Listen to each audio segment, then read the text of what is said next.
That is wrong. You're gonna get shut down doing stupid stuff like that.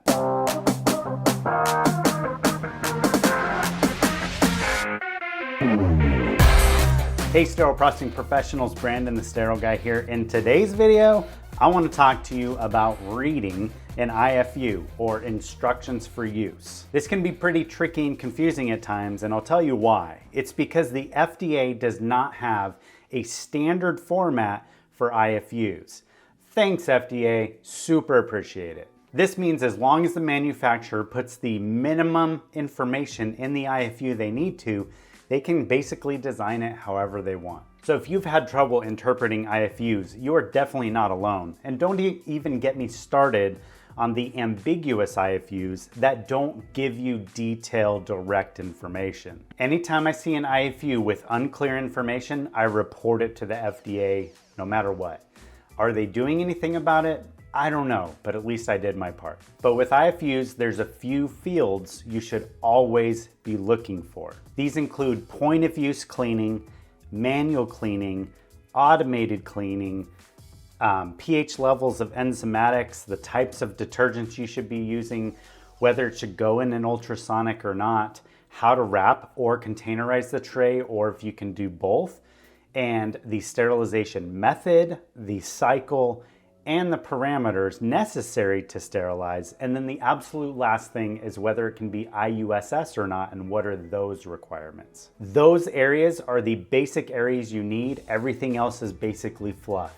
Now, some IFUs are gonna give you just enough to process and package and sterilize the instruments, and some of them are gonna give you so much, it almost becomes like, what exactly do I have to follow here? In this video, I'm gonna use this diffuse synthese IFU, which is pretty extensive, so we can kind of cut through all the fluff and get to what is most important. With this IFU, let's go straight to the start, which is point of use cleaning. This goes over and spells out all the basic stuff OR techs or scrub nurses should already be doing that a lot of times they aren't. At first, you might be a little annoyed that they're providing this level of detail, but in all honesty, this works in your favor, because if you're fighting against the operating room from doing the pre-cleaning and the pre-soaking they need to do, not only can you use AAMI, now you can use their own IFUs for the instruments they're using to hold them accountable. This IFU also addresses transport, which is kind of cool. Now on to cleaning. This talks through some basic cleaning requirements like disassembling items, unratcheting items, and flushing cannulated items. Now this IFU gives you the option to do manual cleaning or automated cleaning, knowing that you have to at least do one of those, but preferably both. But now if your washer doesn't hook up to all your lumens and properly flush all those cannulated items, then you're gonna have to manually clean and not just use a washer disinfector. And lastly, for both the manual and the automated, both of them require ultrasonic for a minimum of 10 minutes. The automated cleaning area doesn't actually add much more information except for the fact that you're putting it into a washer disinfector, and then it also provides the parameters that it requires for a washer disinfector cycle. So now moving on to step 4, which is thermal disinfection. This one is kind of confusing. Step 4 is not part of automated washing, so it isn't something you can skip with manual cleaning. However, as you read, this language is important. It says recommended to render devices safe for handling.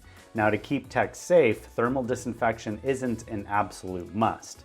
But if you manual clean and do not thermal disinfect in an automated washer, your techs better be wearing gloves if they're going to assemble these instruments. And I'm gonna talk about that in a later video where I'm gonna talk about using gloves in prep and pack. Step 5 is drying, which can be done in a washer disinfector at the end of the cycle or manually. Step 6 provides some basic information for instrument inspection, which you should already be doing, I hope. Now, step 7 is really important, as you must follow the approved packaging process for the manufacturer.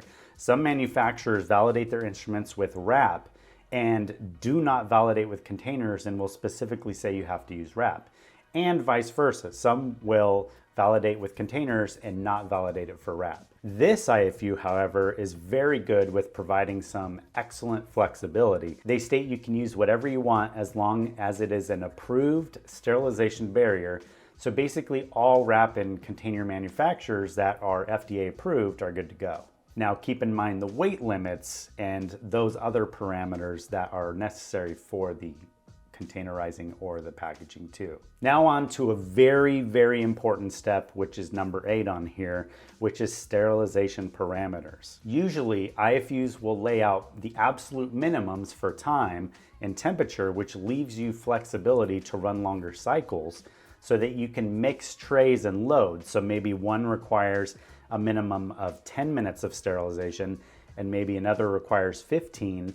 If that 10 only gives you a minimum of 10 and allows you to go above that, then you can run those in the same load at 15 minutes. But also, some are very specific and will say they have to run at a specific time, and that's it. There is no minimum, there is no maximum, it's the exact time, and you have to be careful as you read the language.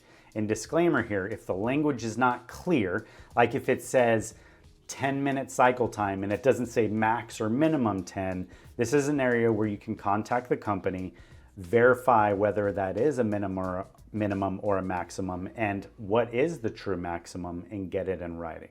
Now, one thing to know, most IFUs, to include this one, give a minimum exposure time. Now, the IFU doesn't specifically state that, but with 4 minutes at 270 and 3 minutes at 274, we know those are absolute bare minimum times that are in the a.m.e. standards, and trays aren't normally ran at that bare absolute minimum time. And this particular IFU doesn't state that you can't sterilize longer.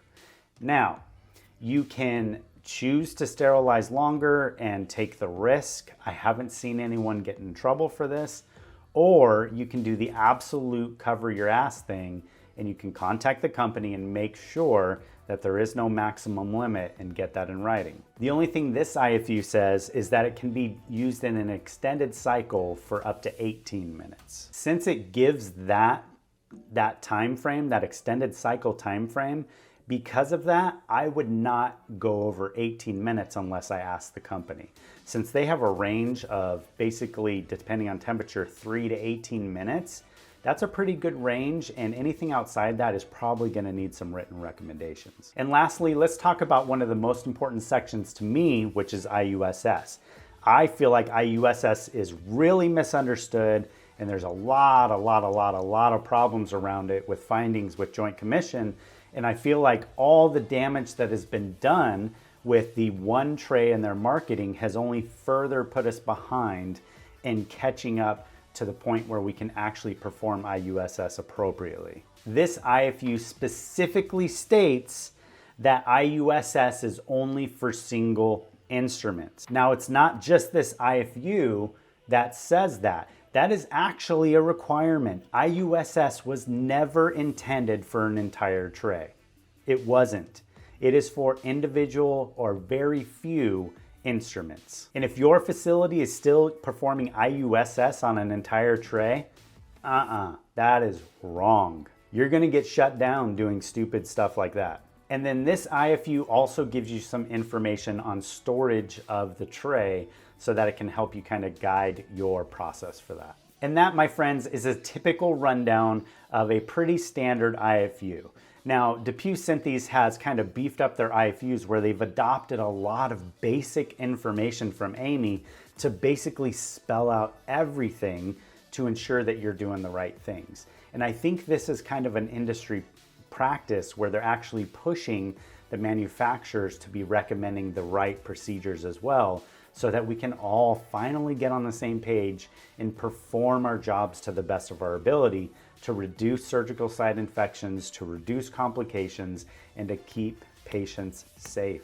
If you have further questions about reading an IFU or interpreting an IFU, please put a comment down below, and I can definitely help you figure out what it is you're trying to understand so that you're doing it correctly in your department. Any topics or videos you want to see, leave them in the comments down below. I want to thank you guys for watching. Do not forget to like and subscribe, and as always, I'll catch you in the next video.